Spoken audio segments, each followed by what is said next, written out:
추수감사절은 지난 한 해 동안 하나님께서 우리에게 베풀으신 은혜들을 이렇게 기억을 떠올리면서 감사하는 절기입니다.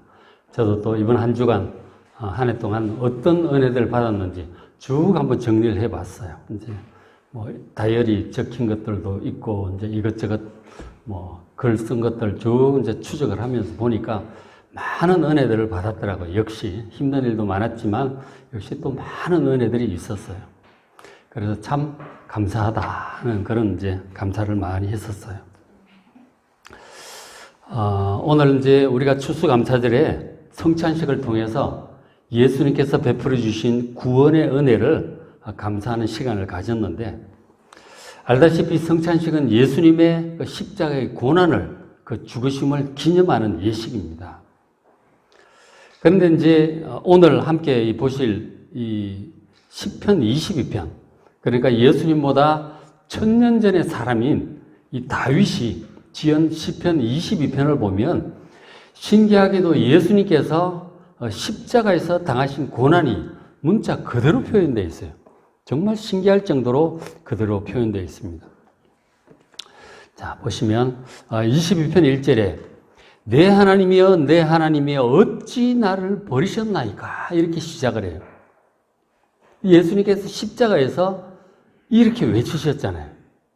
내 하나님 어찌하여 나를 버리셨나이까. 엘리 엘리 라마 사박다니 라고 외쳤던 바로 그 말씀이 22편 1절에 그대로 나옵니다. 그렇게 나오고, 그 다음에 15절 보시면은 내 힘이 말라 질그릇 조각 같고 내 혀가 입천장에 붙었나이다. 입이 바싹 말라가지고 혀가 입천장에 달라붙었다는 거죠. 예수님께서 십자가에 못 박히셨을 때 피와 물을 다 쏟으셨어요. 목이 굉장히 상상할 수 없을 만큼 목이 마른 거예요. 혀가 입천장에 달라붙은 것이죠. 그리고 16절에 개들이 나를 에워쌌으며 악한 무리가 나를 둘러 내 수족을 찔렀나이다. 예수님 발에 손에도 못을 박고 발에도 못을 박았어요. 그리고 머리에도 가시관을 씌워가지고 피가 흘러나오게 만들었죠. 사람들이 둘러싸서 예수님의 손과 발을 찔렀어요. 17절에 내가 내 모든 뼈를 셀 수 있나, 얼마나 몸이 아픈지 온갖 뼈마디가 다 느껴지는 거죠. 뼈가 원래 있다는 게 느껴지면 이게 안 돼요. 느껴진다는 것은 이게 엄청 아프다는 얘기죠. 그냥 그렇게 사는 거죠. 근데 너무 아플 때는 뼈마디가 다 쑤시는 거죠. 특히 십자가에 매달려 있으니까 무게로 막 잡아야 늘리잖아요. 그죠? 온몸이 비틀리잖아요. 그러니까 뼈를 셀 수 있을 만한 고통인 것이죠. 그들이 나를 주목하여 보고 내 겉옷을 나누며 속옷을 제비 뽑나이다. 겉옷을 사람들 다 나눠서 빼앗아가고 속옷은 누가 가져갈까 제비 뽑는다는 거예요. 예수님께 십자가에 죽으실 때 저런 일이 그대로 일어났단 말이에요. 사복음서 중에 특별히 요한복음 보면은 저 제비 뽑는 얘기가 자세히 나와요. 겉옷은 이제 예수님 옷이 지금처럼 이렇게 옷이 잘 돼 천을 대충 이렇게 둘러서 입잖아요. 그죠? 그러니까 옷이 깃이 4개라. 그 예수를 못 박는데 이제 같이 했던 사람들이 수고의 몫으로 그 사형수의 옷을 다 나누어 가지는 거예요. 옷이 귀하던 시절이니까. 지금은 옷이 넘치지만 그때는 옷이 귀하던 시절이에요. 예수님 옷을 하나씩 나눠 가지고 속옷에 입는 옷은 통으로 짠 거예요. 그건 자를 수가 없어. 그래서 누가 가져갈까 제비 뽑기를 한 거죠. 실제로 그런 일이 벌어졌는데 지금 다윗이 이렇게 쓰고 있는 거예요. 그 십자가 1000년 전에. 그들이 내 겉옷을 나누며 속옷을 제비 뽑나이다. 기가 막힌 거죠. 어떻게 예수님보다 1000년 전에 이런 시편을 썼을까? 다윗이. 신기하기 짝이 없습니다. 그리고 또 보면 이런 구절도 있어요. 21절에 나를 사자의 입에서 구하소서. 물어뜯는 사자. 자기 잡아먹으려고 하는 사자죠. 입에서 구하소서. 그렇게 앞에 쭉 간절히 기도를 했죠. 21절 상반절까지 이 구해달라는 기도를 간절히 합니다. 그리고 마침내 하나님 응답을 하시기를 21절 하반절에 주께서 내게 응답하시고 들소의 뿔에서 구원하셨나이다. 간절한 기도를 하나님 들으시고 살려주셨다는 거예요. 다윗이 죽다가 살아난 거죠. 하나님 하셨고 그리고 이제 이 구원받은 다음에 죽을 위기로부터 구원받은 다음에 22절 내가 주의 이름, 하나님의 이름을 형제들에게 선포할 거다는 거예요. 구원받은 다음에 하나님의 이름을 형제들에게 선포하겠다는 것이죠. 그리고 회중들 가운데서 하나님을 찬양하겠다고 그렇게 얘기를 해요. 그런데 이제 22절을 어디서 인용하느냐면 히브리서 기자가 인용을 해요. 희한합니다. 22절 잘 보세요. 구원받은 다음에 주의 이름, 하나님의 이름을 형제들에게 선포할 것이다. 그리고 회중 가운데 주를 찬송하겠다. 저 구절을 히브리서 2장 11절에 이렇게 인용을 해요. 거룩하게 하시는 이와 거룩하게 함을 입은 자들이 다 한 근원에서 난지라. 거룩하게 하시는 이는 예수 그리스도십니다. 사람들 죄로부터 구원하시고 거듭나게 하셔서 거룩하게 하는 분이 예수 그리스도세요. 그리고 또 거룩하게 함을 입은 자들, 예수님 믿고 구원받은 사람들이죠. 예수님과 그리스도인들이 다 한 근원에서 났다고 얘기를 해요. 이 한 근원은 모두 거룩하신 하나님께로부터 난 거예요. 예수님도 하나님께로부터 났고 우리도 하나님께로부터 났다고 지금 그렇게 얘기를 해요. 그러면서 하는 말이 그러므로 하고 시편 22편 21절을 인용을 하는 거죠. 그러므로 형제라 부르시기를 부끄러워하지 아니하시고 이르시되 내가 주의 이름을 내 형제들에게 선포하고 내가 주를 교회 중에서 찬송하리라. 이렇게 시편 22편을 인용을 해요. 저게 이제 무슨 뜻이냐면 예수님께서 죽음을 이기고 부활하신 다음에 그 죽음으로부터 구원을 받은 다음에 예수님이 말씀하시기를 이 그리스도인들을 형제라 부르신다는 거예요. 이 그리스도인들을 형제라 부끄러워하지 아니하시고 말씀하시기를 12절 이르시되, 저게 이제 인용 구절이죠. 내가 주의 이름을 내 형제들에게 선포하고, 다윗이 구원받은 다음에 형제들에게 이 구원을 선포하겠다고 했는데 그것을 인용하기를 예수님께서 이 그리스도인들을 형제라고 부르실 것이라고 하는 그 예언의 말씀으로 지금 성령께서 해석을 해주고 계시는 거예요. 구약과 신약으로 연결시켜서 잘 볼 필요가 있어요. 예수님께서 십자가 부활하신 다음에 그리스도인들 형제라고 부르실 거라고 예언을 한 거죠. 그래서 실제로 요한복음 보면 예수님 부활하신 다음에 그 막달라 마리아가 와서 이제 절을 하잖아요. 그 가서 제자들에게 전하라고 그랬어요. 내 아버지 곧 너희 아버지, 내 하나님 곧 너희 하나님께 내가 올라간다고 전해라. 그렇게 얘기를 해요. 그러니까 부활하신 다음에 이 제자들을 내 형제라고 얘기를 하신 거예요. 예수님 그때부터. 그전에는 안 그러셨어요. 부활하신 다음에 그리스도인 제자들을 내 형제라고 얘기를 하신 거죠. 그래서 히브리서 2장에 보면은 예수님을 모든 그리스도인들의 맏형이라고 얘기를 합니다. 우리가 예수님의 동생들이라는 거예요. 형제라는 거예요. 한 아버지 밑에 있으니까. 그렇죠? 예수님이 하나님의 원래 이제 독생자셨는데 우리를 이제 양자로 삼으신 거죠. 그래서 많은 이제 자녀들이 생긴 거예요. 예수님이 맏형이고 우리가 예수님의 형제라고 하는 거예요. 그래서 예수님께서 하나님의 나라를 상속하여 다스리시듯이 우리 그리스도인들도 예수님과 동일하게 하나님 나라를 상속하여 예수님과 함께 온 세상을 영원토록 다스리게 됨을 믿으시기 바랍니다. 그 예언의 말씀이 여기 시편 22편에 있는 거예요. 놀라운 시편인 거죠. 부활과 함께 주어질 놀라운 변화들을 말씀을 하고 있는 것입니다. 그리고 또 이런 말씀도 또 있죠. 시편 22편 27절에 땅의 모든 끝이 여호와를 기억하고 돌아오며 모든 나라의 모든 족속이 주의 앞에 예배하리니 나라는 여호와의 것이요 여호와는 모든 나라의 주이심이로다 하는 거죠. 다윗이 구원받은 다음에 이런 찬양을 지금 하는 것인데 결국 예수님께서 죽음에서 구원받으신 다음 부활하신 다음에 결국 이렇게 되는 거예요. 땅의 모든 끝이라고 하는 것은 진짜 땅 끝까지 예수님 복음 전하라고 명령하시고 승천하셨는데 진짜 땅 끝까지 모든 사람이 하나님을 알고 하나님께 예배하게 될 것이라는 예언의 말씀입니다. 다윗 당시에도 그랬고 뭐 더 천년이 더 지나서 구약시대 내내 이스라엘 백성들을 생각하기를 이스라엘 백성들 자기들만 선민하고 구원받는다고 생각을 했어요. 이방인들은 전부 이건 멸망할 자들이고 지옥의 불쏘시개들이다. 사람 취급도 안 한 거죠. 그런데 예수님 오시기 천년 전에 다윗이 벌써 이런 예언적인 찬양을 하고 있는 거예요. 이스라엘만 구원을 받는 것이 아니라는 거예요. 땅의 모든 끝까지 하나님께 돌아오게 될 것이다. 그리고 모든 나라, 모든 족속이 하나님 앞에 돌아와 예배하게 될 것이다. 구원받으니까 예배하게 되는 것이죠. 여호와는 모든 나라의 주제가 되셔서 모든 나라를 땅끝까지 다스리게 될 것임을 예언적으로 찬양을 하고 있는 것이죠.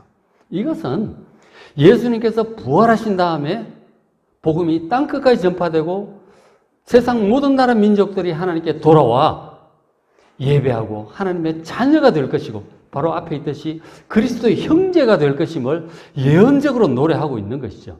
시편 22편이 예수님의 십자가의 죽으심을 놀랍도록 정확하게 예언적으로 찬양하고 그 이후에 부활 이후에 이루어질 이 그리스도인이 예수님의 형제가 되고 땅끝까지 이 복음이 전파될 이것에 관한 놀라운 예언이 시편 22편인 것이죠.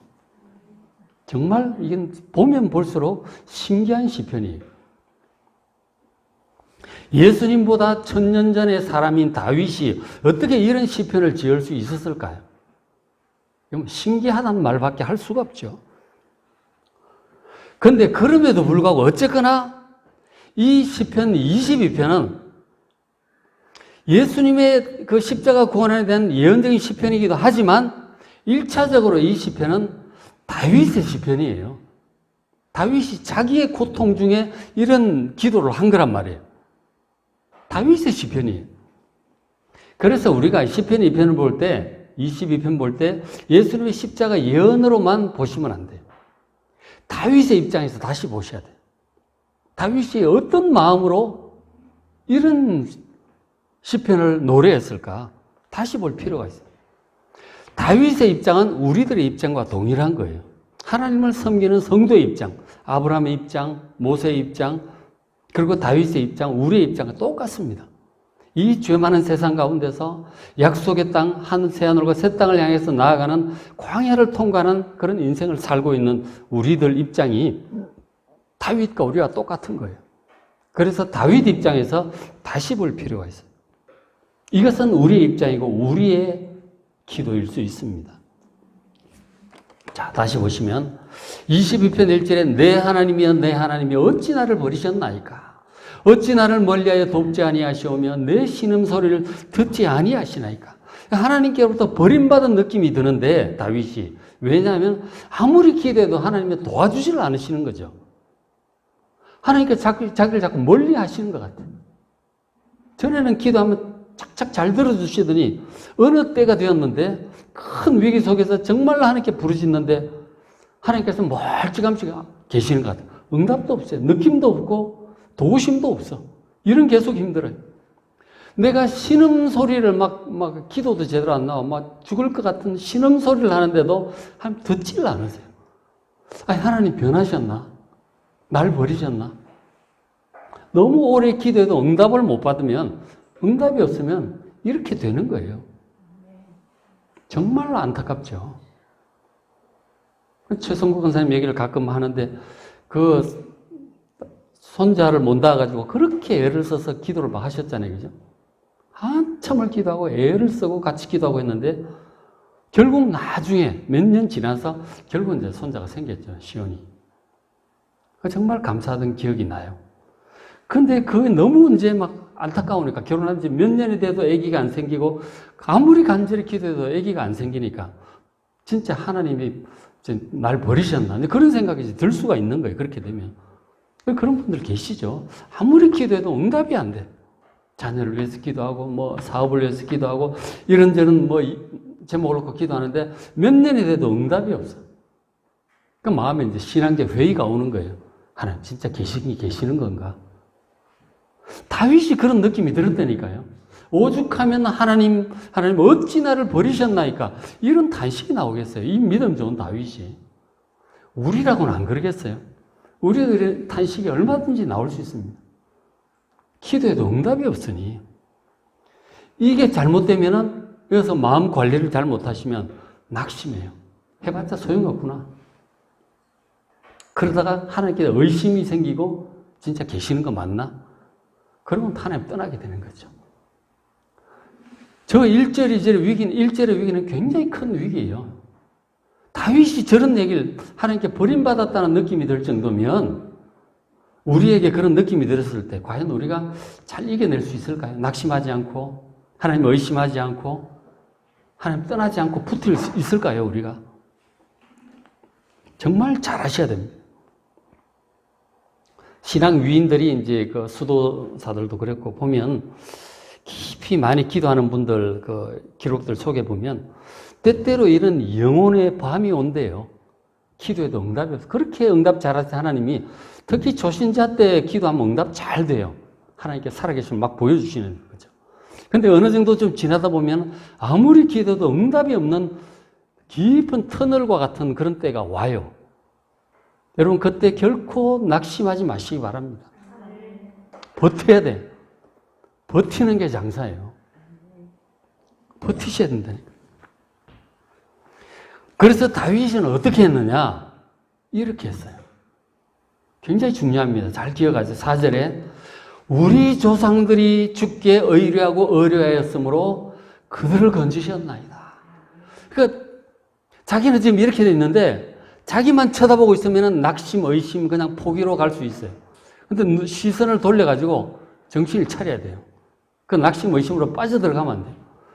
믿음의 선조들을 기억을 하셔요. 과거에 성경이 기록된 이 믿음의 선조들, 다윗 입장에서 그 모세 광야 출애굽해가지고 막 광야 힘든 일이 있을 때 다 통과하게 하고 결국 가나안 땅 점령하게 하신 그 하나님을 기억하라는 거죠. 사사시대에 많은 위기들이 있었잖아요. 기드온, 입다, 드보라, 삼손 시대에 많은 위기들이 있었지만 하나님께 간절히 기도했을 때 하나님 응답하셨어요. 구하셨단 말이에요. 그런 것들을 떠올리는 거죠. 우리도 그런 것들이 왔을 때 성경을 그래서 보셔야 돼요. 성경을 보면 믿음이 살아난다니까요. 성경 한번 혼자서 고민 이러고 있다가는 믿음이 점점 바닥이 나가지고 하나님 떠날 수 있어요. 그렇게 안 되려면 성경을 보셔야 된다니까요. 그래서 성경을 매일매일 꾸준히 보는 사람은 결코 그렇게 낙심이나 의심에 빠지지 않아요. 그럴 수가 없어. 성경을 보면서 믿음이 늘 살아나니까. 그리고 예배를 꾸준히 드리는 사람, 또 그래서 믿음이 살아나는 거죠. 근데 예배 드리지 않고 성경 안 보고 이러면은 이런 어려운 일이 생기고 기도해도 응답이 없다. 그럼 하나님 떠나는 거예요. 경건 생활이 정말 중요합니다. 우리가 낙심하지 않고 의심에 빠지지 않고 하나님 떠나지 않기. 떠나면 멸망이에요. 끝까지 하나님 나라까지 가셔야죠. 그렇죠? 이런 일 생긴다고 해서 떠나시면 안 되는 거예요. 다윗처럼 이렇게 해야 되는 거예요. 2절에 그들이 주께 부르짖어 구원을 얻고 주께 의뢰하여 수치를 당하지 아니하였나이다. 응답받고 도움받았던 그런 것들을 자꾸 떠올려서 믿음을 세우셔야 되는 것이죠. 그래야 그 위기를 이길 수 있어요. 믿음을 세워야 돼요. 그리고는 계속 기도하는 거죠. 그 믿음을 세운데 믿음이 바닥에 떨어지면 기도도 안 나와. 믿음을 세워야 기도가 나오는 거예요. 그리고 기도하는 거죠.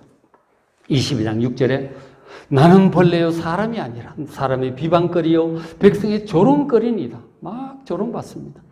7절 나를 보는 자는 다 나를 비웃으며 입술을 삐죽거리고 머리를 흔들며 얘기를 해요.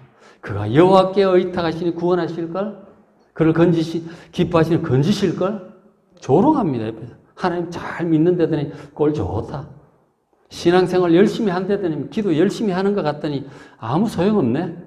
옆에서 비웃습니다. 기도해봤자 뭔 소용이 있어. 사람들이 막 조롱해요. 옆에서. 남편이 조롱하고 애들이 조롱하고. 그럴 때에 낙심하지 않을 수 있으려면 이렇게 정말 예배드리고 말씀 보고 기도해야 되는 거예요. 이런 조롱을 당하면 정말 신앙 다 때려치우게 된다니까요.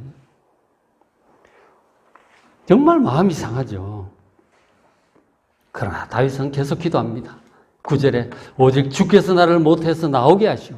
그렇지만 돌아보면 내 생명을 주신 분이 하나님이시오. 그렇죠? 내 어머니의 젖을 먹을 때부터 이제 믿음을 주신 거죠. 내가 날 때부터 주께 맡기신 바 되고 하나님 우리를 태어날 때부터 작정하시고 택하시고 인도하시는 거예요.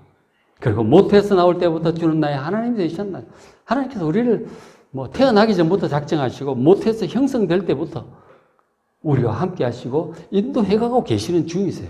그 하나님을 믿으시기 바랍니다. 그 하나님 믿고 11절에 나를 멀리하지 마옵소서. 환난이 가까우나 도울 자 없나이다. 하나님밖에 없어요. 어디 도와줄 데도 없고 스스로도 못하겠고 하나님밖에 없죠. 정말 처절하게 간절히 기도하는 거예요. 보면은 1절에 하나님께부터 버림받은 것 같은 느낌이 들었잖아요. 그냥 떠날 수도 있는 거죠. 근데 성경을 보고 조상들이 그 구원받은 거 기억하면서 다시 믿음을 세우고 누가 미래도 그냥 기도하는 거예요.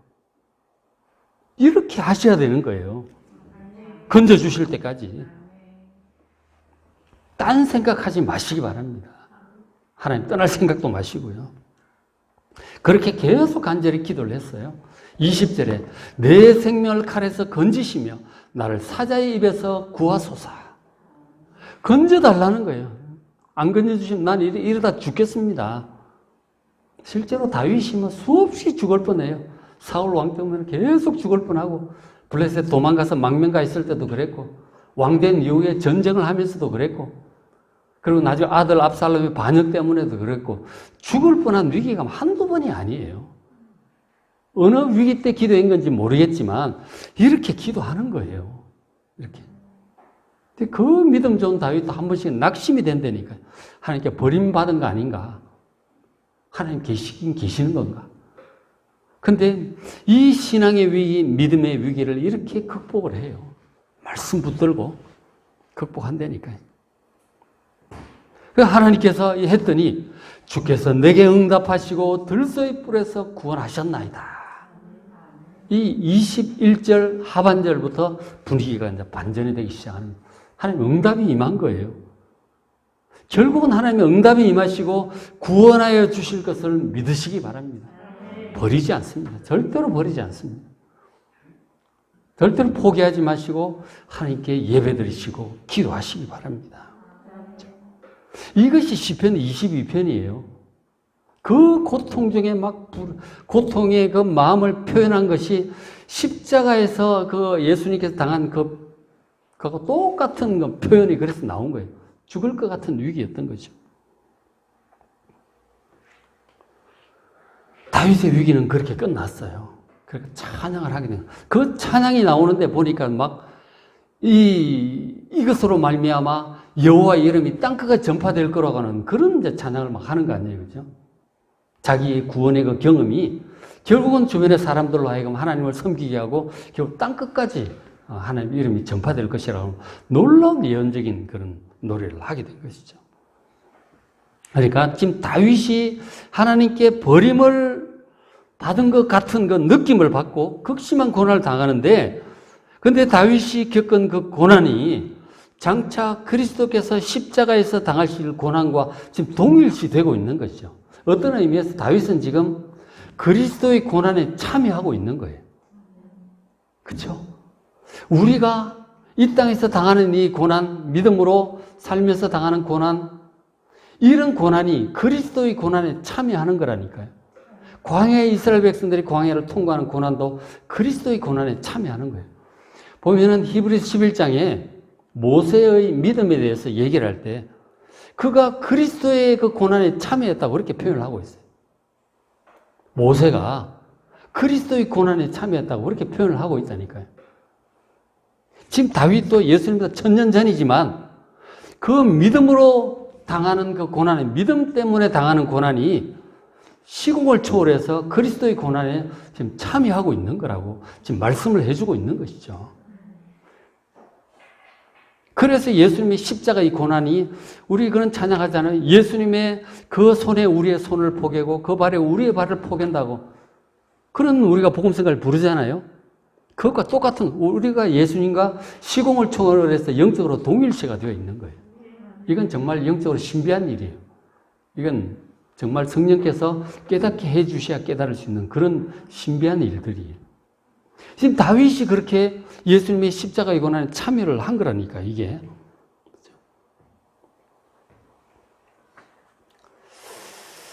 혹시 우리 중에 지금 22편의 다윗처럼 하나님께 기도해도 응답이 없어서 혹시 버림받은 것이 아닌가 하는 그런 느낌이 드는 분이 있을지 모르겠습니다. 있을 거예요. 왜 없겠어요? 그런 느낌이 드는 거예요.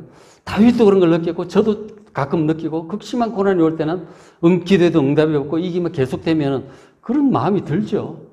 믿음의 위기가 와요. 그때 시편 22편을 꼭 좀 읽어보시기 바랍니다. 다윗을 극복하셔야 돼요. 사실 예수님께서 그런 고통을 당하신 거예요. 우리가 똑같은 고는 다 통합한 그런 고통을 우리는 예수님 당하신 거죠. 그러나 그런 위기 때 다윗처럼 성경에 기록된 대로 선조들을 구원하셨던 그 하나님께 대한 믿음을 세우시고 더욱 간절히 그냥 구해 주실 때까지 기도하시기 바랍니다. 그냥 하나님밖에 없어요. 방법 없어요. 그렇게 되면 결국은 해결될 날이 옵니다. 와요, 반드시. 온다니까요. 그리고 우리가 그런 극심한 고난 중에 기도하고 응답받은 그런 경험 때문에 주변에 있는 사람들이 하나님께 돌아오는 계기가 돼요. 그렇게 복음은 땅 끝까지 가는 것이죠. 여러분들 간절히 계속 기도하시고 또 하나님의 응답이 임하셔서 우리의 그 응답의 경험을 통해 주변의 사람들도 하나님께 돌아오는 역사가 일어나기를 주의 이름으로 축복합니다.